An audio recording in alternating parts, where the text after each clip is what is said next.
An undervalued booster box. Geez, this sounds like clickbait, doesn't it? Because in today's market, it is damn hard to find what it feels like to be an undervalued booster box. All new product is so expensive in the Pokemon TCG at the moment. If you can find something at retail price or below, it feels like you are having the world's biggest win. And look, who knows? Will it stay this way forever? Probably not. Surely not. Surely the tide's got to turn soon enough. But at the moment, this is the way it is, and it doesn't seem to be changing anytime soon with the black and white set coming out, 30th anniversary around the corner. Perhaps early next year we might see a drop when the new era comes out, but who knows? The goals Pokemon Company have been kicking with the artwork and the design and the sets they're bringing out at the moment. It doesn't seem like that's even coming. So at the moment, we're going to deal with what we've got to deal with. But here's a couple of undervalued booster boxes.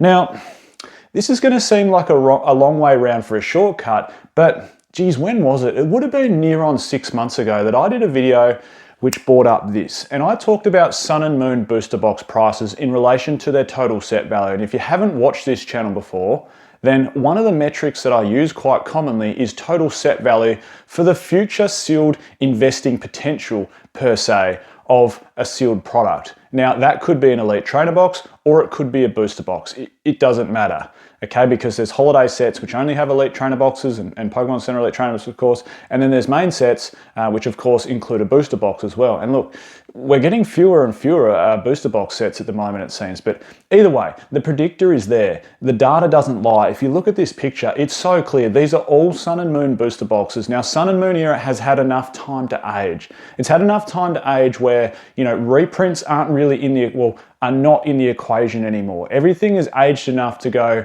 well, you know what? This is where the booster box is going to sit based on the total set value. And look, a lot of those are still climbing up in price and will continue to climb up in price as they get older and rarer and more get opened and they become scarcer and scarcer.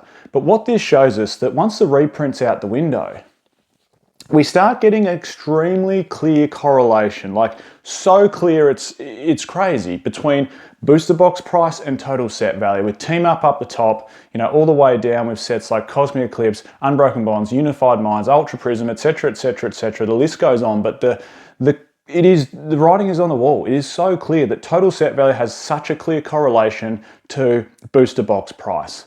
Now look, a lot of people might say, oh, total set value doesn't matter. It's the top hits that count. Well, yes, it is. But where does the majority of the total set value come from? It comes from the top 10 hits, really. Like the top 10 hits generally make up like 80 to 90% of the total set value. So the two go hand in hand. Moving on, I've drawn this up for Sword and Shield era. So take a look at this. I've done the exact same thing for Sword and Shield. Now, it is so unlikely that we'll ever see a Sword and Shield set reprinted ever again. Like, those are well and truly out of rotation.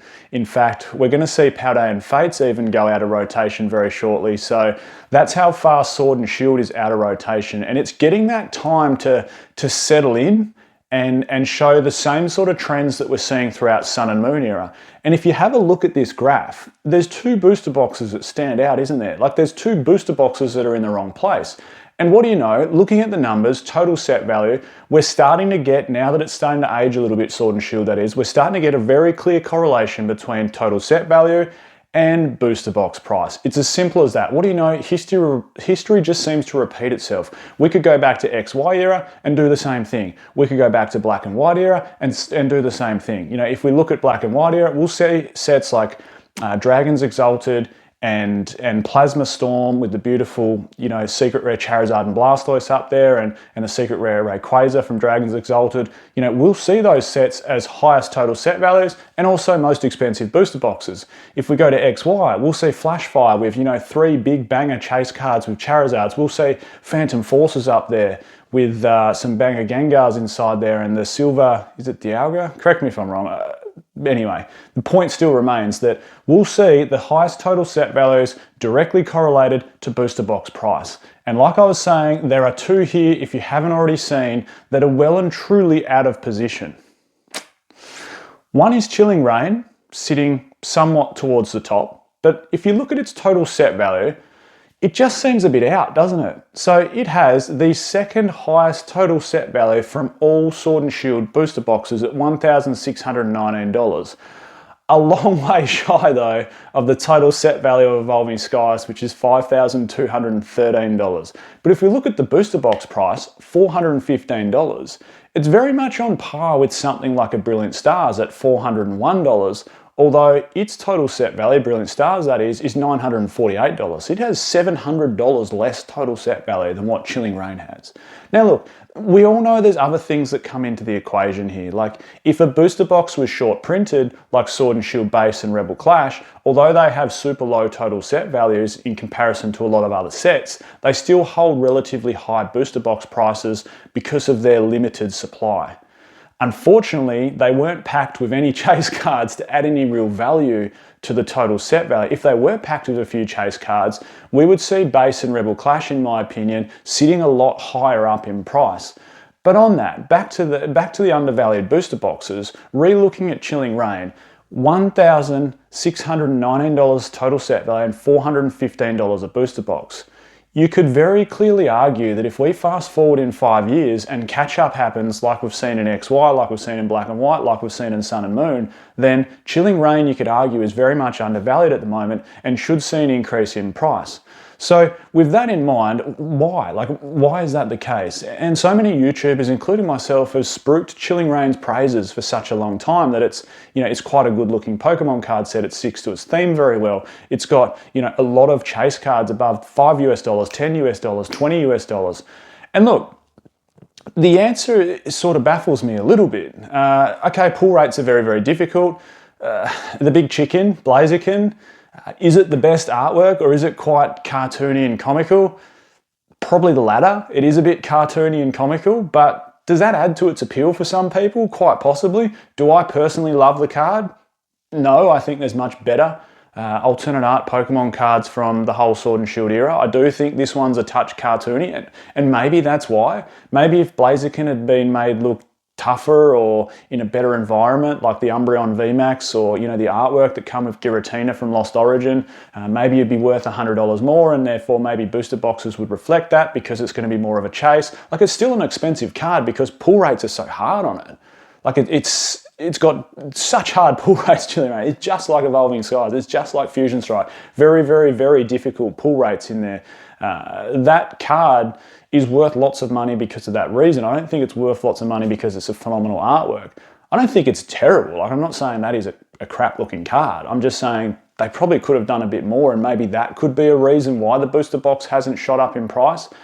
Maybe it's a few unknown Pokemon from Gen 8, sprinkled throughout that set as alternate arts. Maybe if we had, if we're going down that ice theme, maybe the Articuno being the main ice bird from the trio could have been a bit nicer. Like, Articuno's still a nice artwork. The Galarian Moltres is an absolute banger in my opinion. That's a beautiful artwork. Again, Galarian Zapdos for some people is maybe a little bit cartoony. It was nicknamed the Roadrunner at the time. So look, maybe they're the reason. I'm just clutching at straws there. But if we look at the soul mechanics throughout the years, which is, there's a direct correlation between total set value and booster box price, we could argue that Chilling Reign is still undervalued. And before I jump onto the second one, I just wanted to give a shout out to today's video sponsor, which is of course the Collector app. If you don't have it, I'll leave a link in the description to download it. Please sign up or have a go at becoming a pro member. You can see total set value, you can see value of all your products for maximum amount of time since the Collector app came into existence, rather than just 3 months, 6 months, 9 months, 12 months.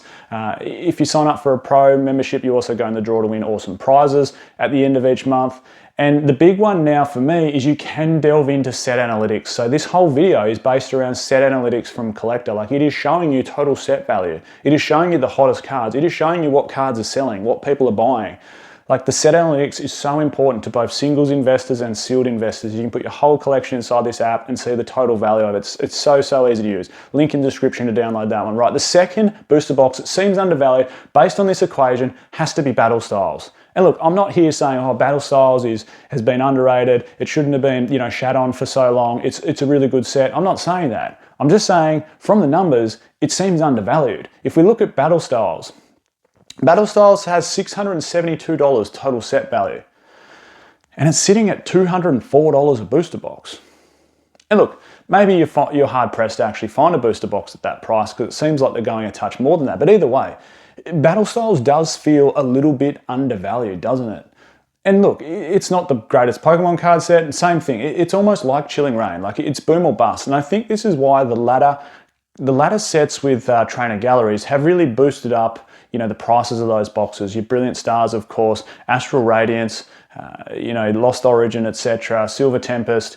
Because you can open a booster box and still have fun with it. You can pull the trainer galleries out of there and feel like you're having a bit of fun. Whereas Chilling Reign and Battle Styles, like it's boom or bust. Unless you sort of pull the Tyranitar from Battle Styles, you feel like you've sort of lucked out. And you could open a whole booster box and pull like 4 or 5 regular Vs and just be like, well, that was a poor experience. But it is what it is. Eventually these booster boxes will get older. People will still want to chase that Tyranitar. The artwork, okay, the Urshifu's inside there. I really like the Empoleon. I think that is a phenomenal artwork. It's one of my favorite alternate arts from the whole Sword and Shield era. I think that is just a cool looking card. Doing a bit of karate up there. It does have a theme, Battle Styles, of course. It's that fighting theme. Is it as good as something like XY Furious Fist? Probably not. But if we do the direct comparison from total set value of $672 to booster box price of $204, it does seem undervalued. If base and Rebel Clash can get to north of $400, there's nothing to say that Battle Styles can't do the same in the next 12 to 24 months, which is going to mean essentially that you double your money on that booster box.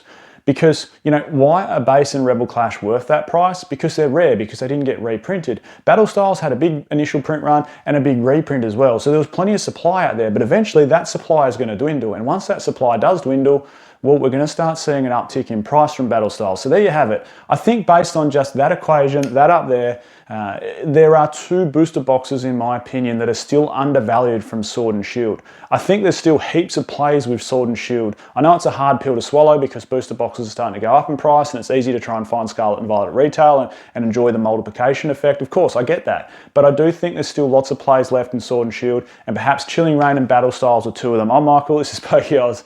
Catch everyone next time.